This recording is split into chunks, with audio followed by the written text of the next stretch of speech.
مجھے اچانک کہیں سے 1 لاکھ روپے ملے ہیں۔ یہ 1 لاکھ روپے موجزانہ طور پر ایک دوست دے گیا کہ تم یہ پیسے رکھ لو۔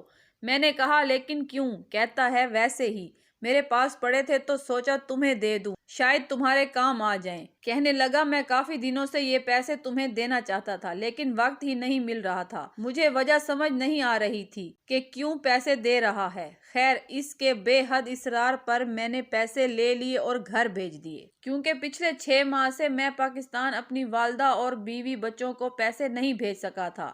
پیسے بھیجنے کے بعد امی کو فون کیا یہ بتانے کے لیے کہ آپ کو 1 لاکھ روپے بھیجے ہیں، 2 دن تک بینک سے لے آئیں۔ یہ سن کر والدہ نے زاروں قطار رونا شروع کر دیا۔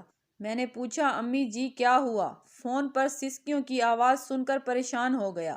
پھر پوچھا امی جان کیا ہو گیا ہے؟ ماں کے حلق سے آواز نہ نکلتی تھی۔ بڑی مشکل سے روتے ہوئے یہ کہہ پائیں کہ بے شک وہی رزاق ہے اور وہی دینے والا ہے، وہی انتظام کرتا ہے۔ یہ کہتی جاتی تھیں اور روتی جاتی تھیں۔ جب کچھ صبر آیا تو امی جان کہنے لگی کہ بتاؤ تمہارے پاس یہ پیسے کہاں سے آئے؟ تم تو فارغ ہو۔ میں نے بتایا کہ ایک دوست گھر آ کر دے گیا ہے، اور یہ الفاظ سننے تھے کہ ماں نے پھر رونا شروع کر دیا۔ مجھے کچھ سمجھ نہیں آ رہا تھا کہ آخر ماجرا کیا ہے۔ ماں کے رونے کا سبب پوچھا کہ امی آپ رو کیوں رہی ہیں؟ تو کہنے لگی 15 دن پہلے مسجد سے کچھ لوگ آئے تھے کہ مسجد کی تعمیر میں کچھ حصہ ڈالیں۔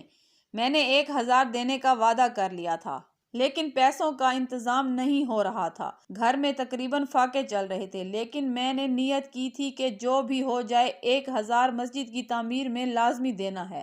ابھی 10 منٹ پہلے وہ لوگ آئے تھے تو میں نے اپنی ساری جمع پونجی جو مشکل سے 1000 بنی ان کو دے دی، اور ابھی دروازے سے واپس ہوتے ہوئے سوچ رہی تھی کہ اب خدا سے تجارت کر لی ہے، اب رزق کا سامان وہ کرے گا، اور 10 منٹ بھی نہیں گزرے تھے کہ تمہارا فون آ گیا کہ 1 لاکھ روپے بھیجے ہیں۔